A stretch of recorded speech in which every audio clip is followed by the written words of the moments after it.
I was searching for a word for today, and what came to me was something me and Latrell were talking about yesterday, and I just wanted to bring it into today and see if anybody else needs this word.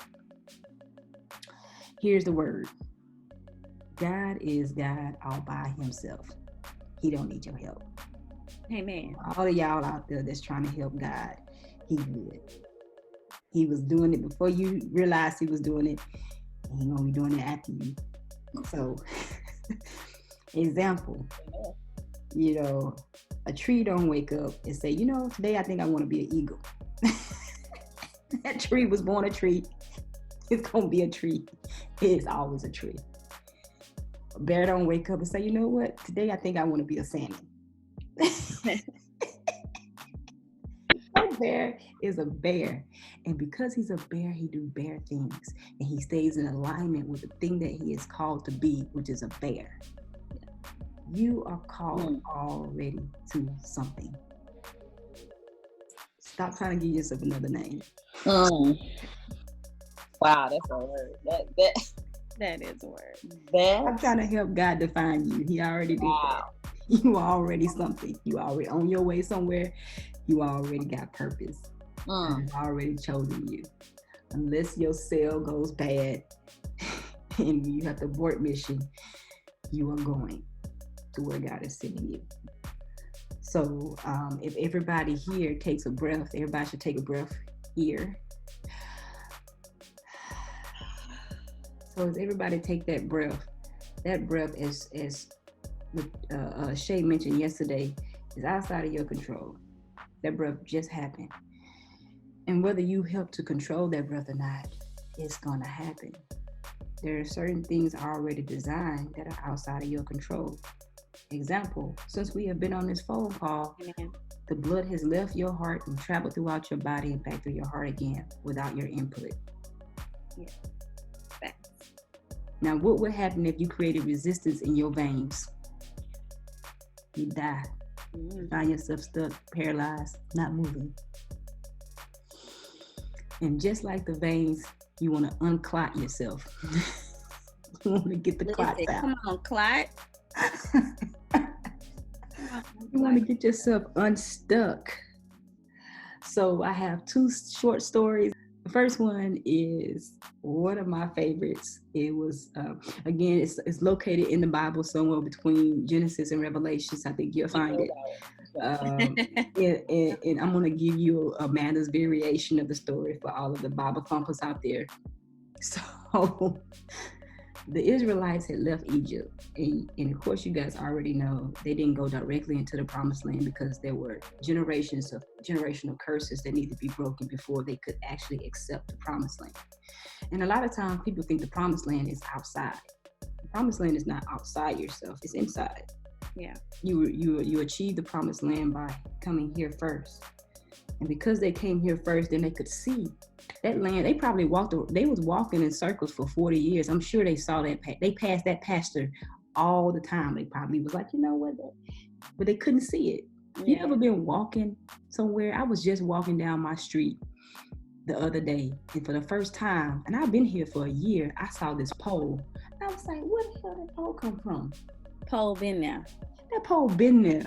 I never saw this pole. And it literally was such a big pole that it made me stop for like 2 or 3 minutes and just stare at it and like, how did I miss this pole?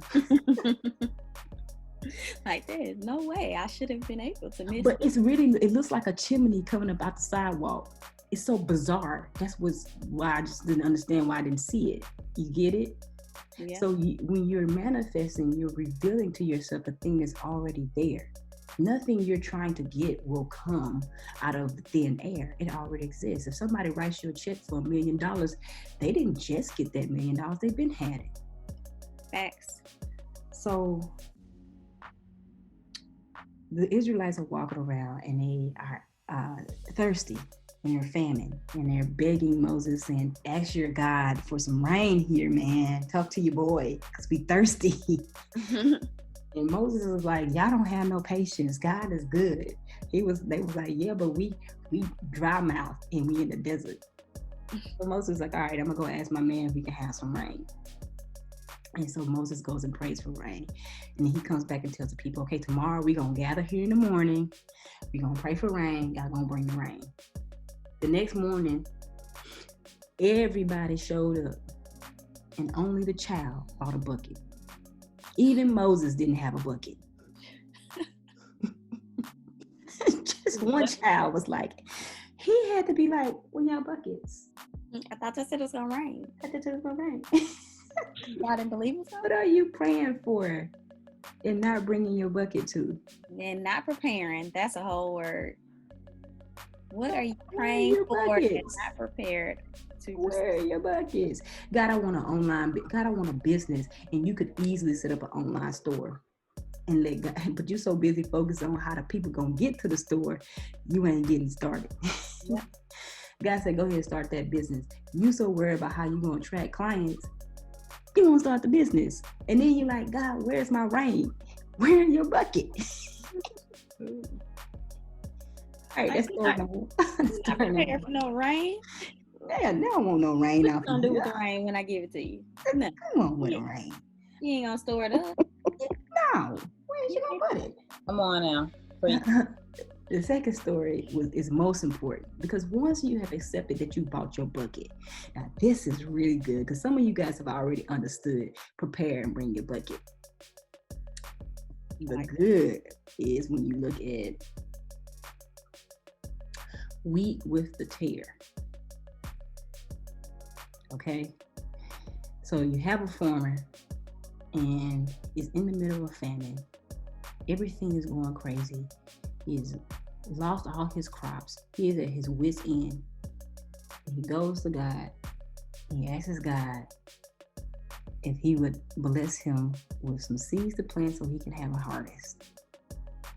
And I don't know about y'all, but you can get pretty proud pretty quick if God gives you some magic seeds. And while everybody else in famine, all of a sudden your harvest starts to plop up through the ground.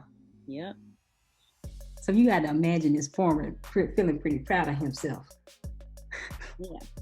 That's when you start telling people about the vision before the vision ripe. Mm-hmm. Yep. God done blessed me. God has told me that I'm doing this thing. You see a little bit of seedling popping up. It's already happening. God is in motion. And you start telling people about the vision. And all of a sudden, weeds start growing up with your weed.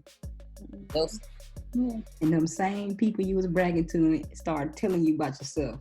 Hey, man, you got some weeds with that wheat. Now you embarrassed. So you go back and you talk to God. Hey, man, the seeds you gave me, you mix the seeds up because I got weeds and wheat.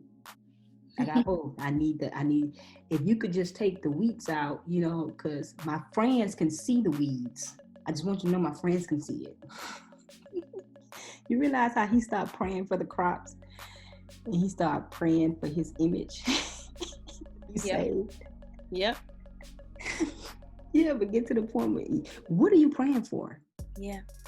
Are you praying for the vision, or are you praying to look good in front of your friends? Ooh.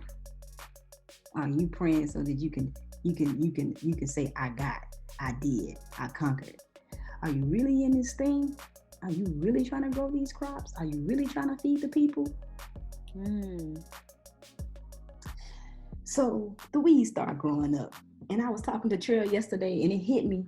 I said, now given the fact this man goes and prays to God to get rid of the weeds so he can look better, if God had not put the weeds around his wheat, as people started to compliment him on how beautiful his wheat looked, he would probably start giving it away for free.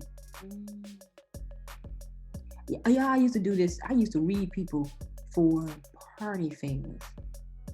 Tell me that ain't the wheat growing up with the tear. I used to do it because I could, and I wanted everybody to see I could do it. Yeah. I wanted everybody to see I could read. I could see into your soul. I did it. Yeah. And if God hadn't put weeds around the wheat, how much of that I gave away for free?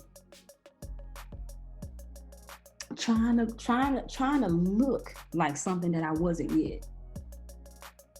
Come on, y'all. This is a real conversation. Yeah. Y'all do it. trying to look the part. Instead of Come on. focusing on actually Come being on. the part. Come on. So the man goes to God and say, look, Hmm. hey man, them seeds you gave me got weeds growing up with my wheat. I need you to fix it. And then he does my favorite part that we all guilty of. He started telling God the plan of how they can fix it. Now, on the way over here, God, I came up with a couple of plans. I came up with a couple of ideas of how we can fix this problem. Just run this by you real quick. Just want you to hear me. You're going to like this one. You're going to love it. What I can do is I can start pulling the weeds up, which will then reveal the wheat.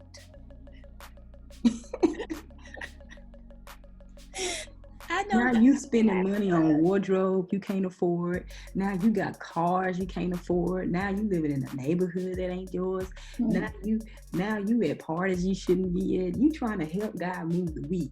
You trying to find the weeds. Okay, you know what? I'm gonna go ahead and get 3 jobs so then I can pay off this, and this. Let me tell you guys, if we could just remove these weeds. God was like, don't touch the weeds. I can tell you that right now. Don't touch the weeds. God, there are certain things in your life that God has his hand on that you can't move. I don't care how many times you start that diet. I don't care how many times you try to pay off them student loans. If God's hand is on it, until he moves his hand, you don't have no power and no strength. Your strength is made whole in God. Yes. That means that God has given you strength for this season for something. Identify what God has given you the strength for and get on about it. Yeah. Let the wheat and the weeds grow up together. Let your faulty bank account, let your lackluster friends, let your job you hate grow up with the wheat. And when it is time, I will separate the two. And we will put the weeds in one pile and burn them never to be seen again. And bring the wheat into the storehouse. God is preparing you for the storehouse. And that's a word. That's a whole wow.